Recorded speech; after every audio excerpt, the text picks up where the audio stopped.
घरून भिक्षा मिळाली त्याच घरी गेला, अजून एक वडा दे ना माझी मा. अरे खाऊन पिऊन उरल एवढं तुला भोजन दिलं, आणखी एक वडा पाहिजे? अरे खूप लोभीला बाळा तुम्ही.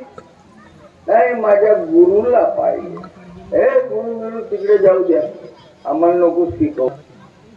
गोरक्षनाथ काय म्हणतात, तुला जे पाहिजे ते भेटल, मला जे पाहिजे चल तू आपला डोळा दे बर.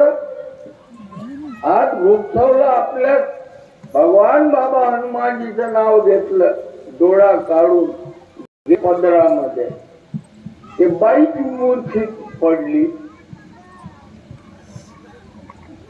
आता तो डोळा पदरामध्ये बांधलेला गुरुकडे आणलं.